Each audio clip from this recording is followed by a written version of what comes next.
There's a belief almost everyone trains by, even if nobody ever says it out loud. If you're not sore the next day, it didn't count. Walk like a robot down the stairs. Good workout. Walk normally? Wasted session. It feels true. It's also one of the most misleading ideas in all of fitness. Today I'm putting no pain, no gain up against the actual research on muscle soreness.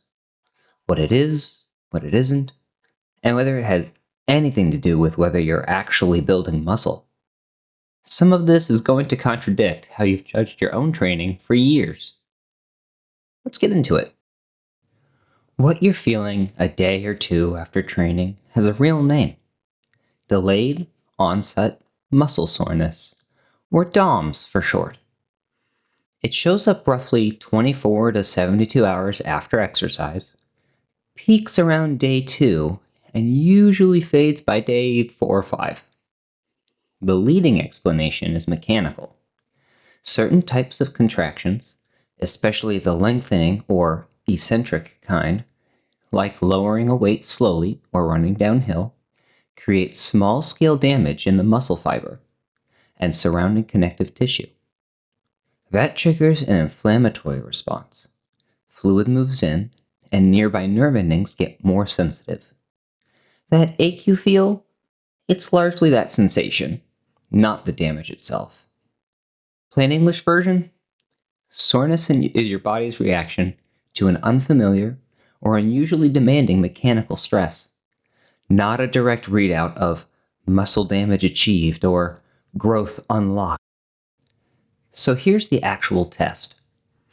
If soreness reflects a productive workout, sore sessions should reliably track with the markers researchers use for muscle damage and growth. But believe it or not, they don't. A review built specifically to test this found that perceived soreness correlates poorly with the actual biological markers of muscle damage. Things like the loss of strength right after training, reduced range of motion, swelling, and blood markers like creatine kinase. People who report identical soreness can show very different amounts of measurable damage, and vice versa. Soreness is a subjective feeling, filtered through pain tolerance and how much attention you're paying to your body on that specific day. It's not a lab measurement. How sore you feel and how much your muscle was actually stressed are two very different things, wearing the same costume. One is a sensation, while the other is biology. They don't always show up together. Here's a finding that breaks the myth completely.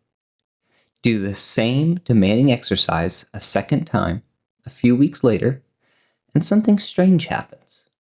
You get dramatically less sore. Sometimes 50 to 70% less, even though you're training just as hard. This is called the repeated bout effect, and it's one of the most consistent findings in exercise science. Your muscle tendon unit adapts mechanically, neurally, and at the cellular level, so the same stress causes less disruption the second time around. The protection can last for weeks, and in some cases, months. And the part that matters for you, this doesn't mean your training stopped working. People keep getting stronger and keep adding muscle long after the soreness fades. They just stop earning it from the same workout because their body got better at handling it. If you watched the last video, this should sound familiar. We already saw a version of this. Early growth, measured in the first few weeks of a program, is partially inflated by damage and swelling, and the true muscle growth signal becomes clearer once your body stops getting wrecked by every session. Less soreness over time isn't your workouts getting worse, it's your body getting better at its job. Plain English? Getting less sore from the same workout is adaptation working correctly, not a warning sign. If anything, it's evidence your body is becoming more efficient, exactly what training is meant to do. Soreness also isn't evenly distributed across exercises, and that throws people off constantly. Movements with a long, controlled lowering phase, like squats, Romanian deadlifts, slow push-up negatives, tend to produce more soreness than machine work or exercises with a shorter range of motion, even when the actual training effort is comparable. This is mechanical, not motivational. Eccentric heavy movements simply create more of the micro-level disruption that triggers soreness.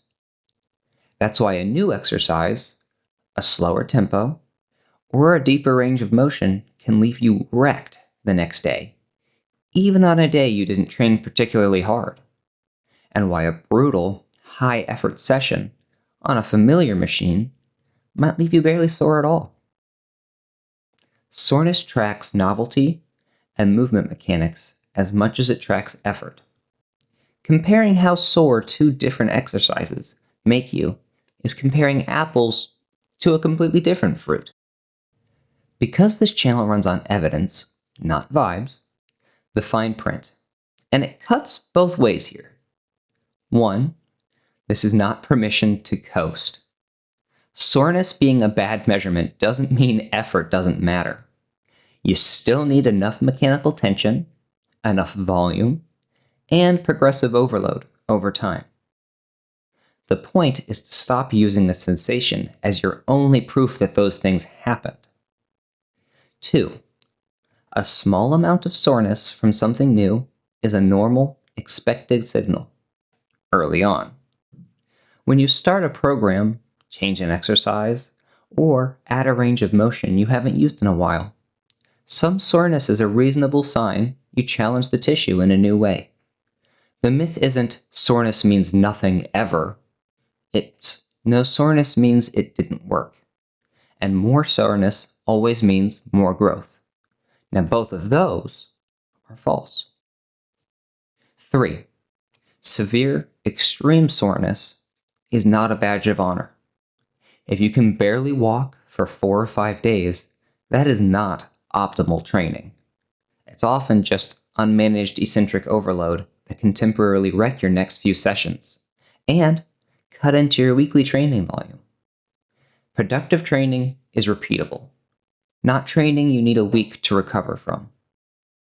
4, and most important, these are group-level findings and reviews, not a guarantee about your individual recovery, connective tissue, or pain sensitivity. Some people are naturally more sore-prone than others doing identical work. That's physiology, not a sign you're doing something wrong. I'd rather you trust your training log than your soreness app. So, if soreness isn't the signal, what is? Same answer as last episode, because the evidence keeps pointing the exact same direction. Track your lifts, weight, reps, and how they trend over weeks. That's the most honest signal you're ever going to have. Watch your range of motion and control, not just whether you felt it. Quality reps under load count, even when they don't leave you wrecked. Use progress photos and measurements every few weeks, not how your legs feel on the stairs the next morning. Expect soreness to fade as you adapt, and don't chase it back by constantly switching exercises just to feel something.